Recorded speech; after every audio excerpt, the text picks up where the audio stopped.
Mizuki का भाई उसे किस कर रहा होता है गोद में उठाकर। मिजुकी खाना खा रही होती है, उसका ध्यान खाने में नहीं होता। रात को मिजुकी आती है और सानो के पास जाके सो जाती है। एक लड़के को देखते हैं जो उसे टच कर रहा होता है। चलिए शुरू करते हैं एपिसोड नंबर 7 को हानाकिमी के। जैसा कि आपने पिछले एपिसोड में देखा होगा कि मिजुकी का भाई यहाँ पर आता है उसे ले जाने के लिए घर पर वापस।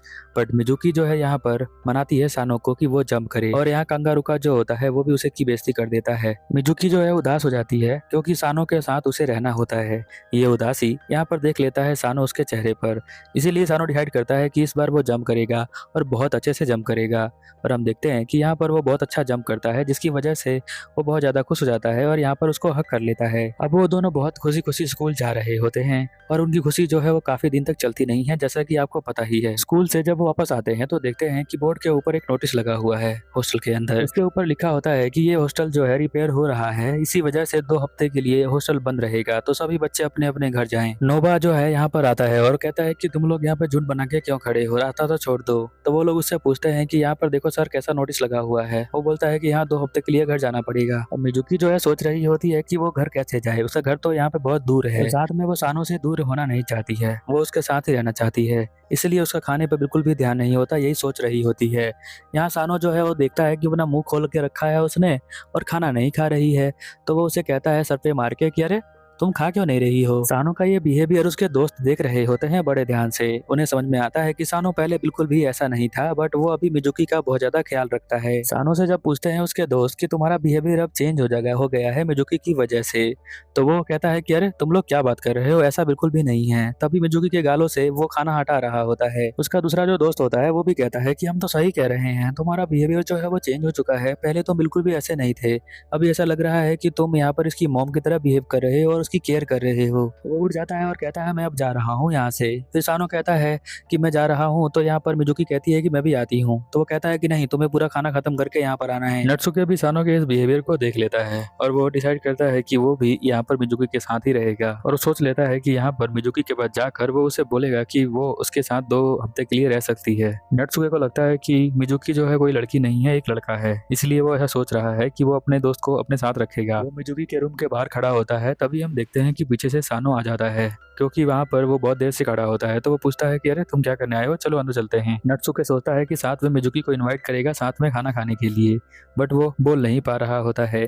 पर वो कह देता है कि अगर तुम चाहो तो तुम मेरे घर पे रह सकती हो, मेरे घर पे बहुत ज़्यादा खाली कमरे हैं, मेरी मॉम जो है वो तुम्हारा बहुत ज़्यादा वेलकम करेगी और वो बहुत ज़्यादा खुश होगी अगर तुम हमारे घर पे आओगी तो। बट हम देखते हैं कि मिजुकी यहाँ पर कहती है कि ठीक है, मैं थोड़ा सोचने का टाइम लेती हूँ, फिर मैं तुम्हें बता दूंगी, बट अगर मैं तुम्हारे घर पे 2 हफ्ते के लिए रहूंगी तो कुछ ज़्यादा ही हो जाएगा, तो मुझे नहीं लगता कि मुझे तुम्हारे घर पे जाना चाहिए, बट मैं तुम्हारे बारे में सोचूंगी कि मुझे जाना है कि नहीं जाना है, तो मुझे थोड़ा टाइम दे दो। फिर नत्सुके जो है वो कहता है ठीक है, तुम जितना टाइम लेना चाहती हो ले सकती हो, मैं तुम्हारा वेट करूंगा जवाब का। वो रूम के बाहर जाकर बैठ जाता है और सोच रहा होता है कि मैंने फाइनली उसे बोल ही दिया। अब देखते हैं कि यहाँ पर मिजुकी क्या कहती है। रात हो जाती है और हम देखते हैं कि सानो यहाँ पर सो रहा होता है, बट सानो को नींद नहीं आ रही होती है, और जो हम देखते हैं कि नीचे मिजुकी भी सो रही होती है, बट उसे भी नींद नहीं आ रही होती है।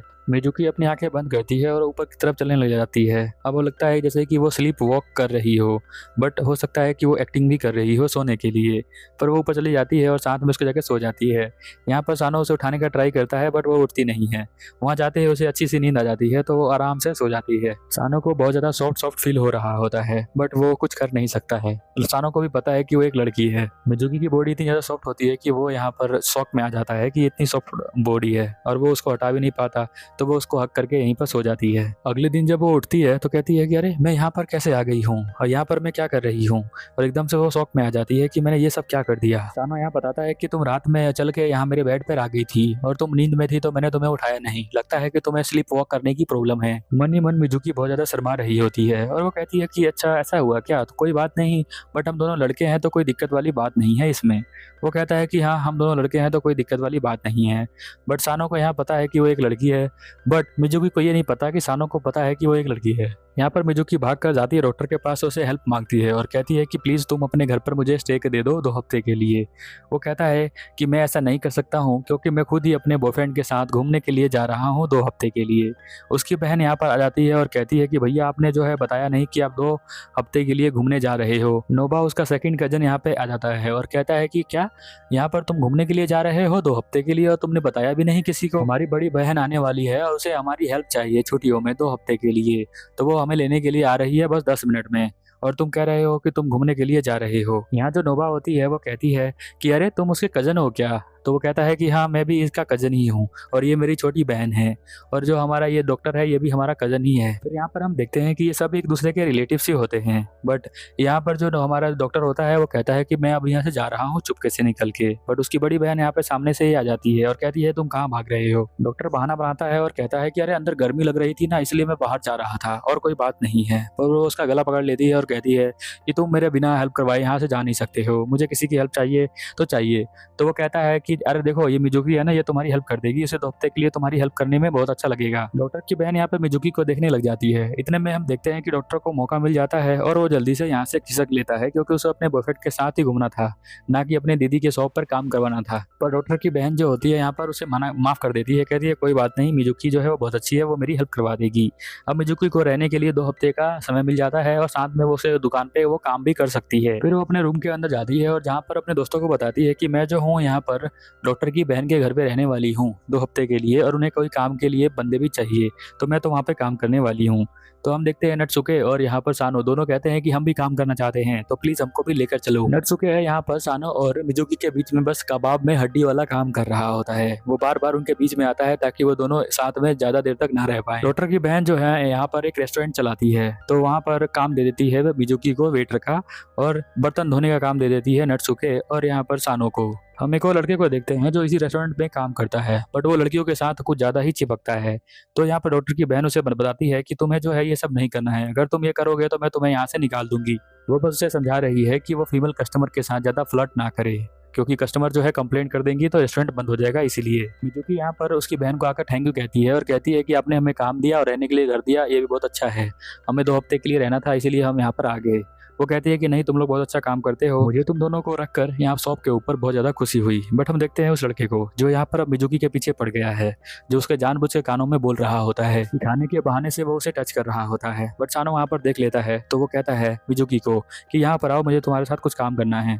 तो वो उसके पास आती है और कहती है देखो मैंने ये रुमाल को फोल्ड करना सीख लिया है। सानो बोलता है कि आज के लिए बहुत है, आज के लिए तुमने बहुत कुछ सीख लिया है, तो आज रहने दो और अब तुम जो हो जा सकती हो। तो यहाँ पर हम देखते हैं कि वो कहती है कि मैं जा रही हूँ कुत्ते को खिलाने के लिए, तो लड़का कहता है कि मैं भी चलूंगा, मुझे डॉग्स बहुत ज्यादा पसंद है। अब जहाँ तक आप जानते हैं नटसुके को, वो ये सब देख लेता है और एकदम से गुस्सा हो जाता है, और जैसे ही नटसुके गुस्सा होता है उसी वक्त रिएक्ट करता है। शॉप की ओनर कहती है कि चलो कम से कम वो किसी लड़के के साथ ही है, तो लड़की के साथ नहीं है तो कोई दिक्कत वाली बात नहीं है, क्योंकि शॉप के ओनर को लगता है कि यहाँ मिजुकी एक लड़का है, इसीलिए वो ऐसा कहती है। अब सानो को यहाँ पर चिंता हो रही होती है मिजुकी की, कि मिजुकी के साथ वो कहीं लड़का कुछ गलत ना कर दे, इसीलिए हम देखते हैं कि नटसुके के पास यहाँ पर सानो भी उसको देखने के लिए चला जाता है। अब हम देखते हैं कि वो लड़का जो होता है मिजुकी के पास आ जाता है और कहता है कि ये कुत्ता तुम्हारा है? तो कहती है कि नहीं नहीं, मेरा नहीं है, इसका नाम यूजिरो है और ये कुत्ता जो है सानो लेकर आया था।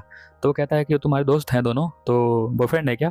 तो वो कहती है कि नहीं नहीं, वो मेरे बॉयफ्रेंड नहीं है और मैं एक लड़का हूँ। फिर वो लड़का इस तरह से स्माइल करता है जैसे कि उसे पता चल गया हो कि मिजुकी यहाँ पर लड़का नहीं एक लड़की है। तो वो कहता है कि मैं भी एक लड़का हूँ, तो कोई दिक्कत वाली बात नहीं है। फिर नटसुके यहाँ पर आ जाता है और कहता है कि चलो अब यहाँ चलते हैं, और मिजुकी को अपने साथ लेकर चला जाता है। अब जो लड़का होता है वो देखता है और कहता है कि लगता है कि ये लोग मुझसे बहुत ज़्यादा जलते हैं। अब लड़कों को लड़कों की नीयत पता होती है, पर लड़कियों को लड़कों की नीयत समझ में नहीं आती। जब नटसुके वहाँ पर ले जाता है तो सानो यहाँ पर आके कहता है उस लड़के को कि तुम मुझसे दूर रहो वरना दिक्कत हो जाएगी तुम्हारे लिए। तो कहता है कि ठीक है, मैं उससे दूर रहूंगा, और वो बोलता है कि इतनी तेज में बात करने के लिए मुझे माफ़ करना। पर यहाँ पर चेहरे को देखकर आप समझ पा रहे होंगे कि सानो बहुत ज़्यादा गुस्से में उसे बोल रहा होता है।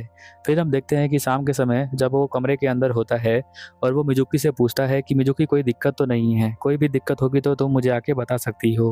वो कहती है कि नहीं, मुझे कोई भी दिक्कत नहीं है और उसके लिए थैंक यू जो तुमने मुझसे ये पूछा। अगले दिन देखते हैं कि होटल के अंदर एक गेस्ट आता है रहने के लिए। वो गेस्ट कौन था? काजारुका था।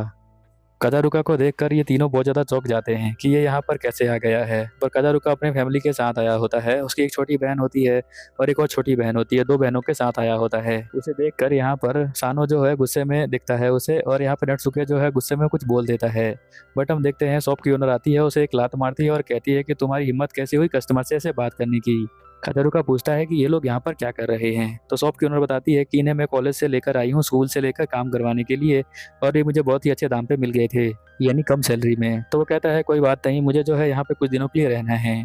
फिर हम देखते हैं कि जो काजारुका की बहन होती है वो सानो के पास आती है और कहती है कि अरे तुम तो सानो हो ना, मैंने सपने में भी नहीं सोचा था कि मैं तुमसे मिल पाऊंगी, तुमसे मिलकर बहुत खुशी हुई। उसके हाथ को पकड़ के हिलाती है वो कहती है कि मैं जूनियर स्कूल में पढ़ती हूँ और मैं तुम्हारी बहुत बड़ी फ़ैन हूँ और मैं तुम्हें बहुत सालों से देख रही हूँ टीवी पर, और साथ में मेरा भाई भी तुम्हें अपडेट देता रहता है कि तुमने जंप करना दोबारा स्टार्ट कर दिया है, जिसे सुनकर मुझे बहुत ज़्यादा खुशी हुई। उस छोटी बहन जो होती है यहीं पर बैठकर देख रही होती है ये सब क्या कर रहे हैं। नट्सुका कहता है अपने मन के अंदर कि इसकी बहन जो होगी कादारुका की इसकी तरह ही तो होगी, इससे हम क्या एक्सपेक्ट कर सकते हैं। उसकी जो सबसे छोटी बहन होती है ना वो यहीं पर रह जाती है, वो रूम में नहीं जा पाती है, तो मिजुकी कहती है कि चलो हम इसे रूम में छोड़ कर आते हैं। उससे पूछते हैं नाम, तो बताती है अपना नाम क्योमी। क्योमी जो होती है उसे रूम पे ले जा रहे होते हैं वो लोग। तभी हम देखते हैं कि उसकी बड़ी बहन जो होती है वो यहाँ पर बैठी होती है और वो कहती है कि मैं इजुमी को बहुत ज़्यादा पसंद करती हूँ और वो मुझे बहुत अच्छा लगता है। बट जब यहाँ पर मिजुकी जब उसकी बॉडी को देखती है तो वो उसके सिर्फ बॉडी को ही देख रही होती है कि उसकी बॉडी कितनी अच्छी है और मेरी बॉडी इतनी अच्छी क्यों नहीं है। वो एक्चुअली कंपेयर कर रही होती है, जो कंपेयर कर रही होती है आप फोटो में देख सकते हैं। वो बताती है कि मैं बहुत सालों से उसे फॉलो कर रही हूँ बट मैंने कभी सोचा नहीं था कि वो इस होटल के अंदर मिलेगा और मुझे उसे मिलकर बहुत ज़्यादा खुशी हुई। तुम्हें क्या पता है उसकी कोई गर्लफ्रेंड है क्या? तो वो बताती है कि नहीं, उसकी कोई गर्लफ्रेंड नहीं है। मिजुकी अपनी बॉडी को अज्यूम करती है अपने दिमाग में और साथ में यहाँ पर वो उसकी बॉडी को अज्यूम करती है। दोनों में बहुत ज़्यादा फ़र्क होता है और साथ में ये लड़की बोलती है कि मैं तो अभी उसको अपने बॉडी से अपनी तरफ अट्रैक्ट कर लूँगी। अब ये तो देखने वाली बात है कि किस तरह से अब मिजुकी बचती है और अपने सानों को बचाती है इस लड़की से। ये एपिसोड यहीं पर ख़त्म हो जाता है। चैनल को सब्सक्राइब करें, वीडियो को हाइप, कमेंट और लाइक करें। मिलते हैं अगले एपिसोड में, तब तक के लिए ओवर एंड आउट।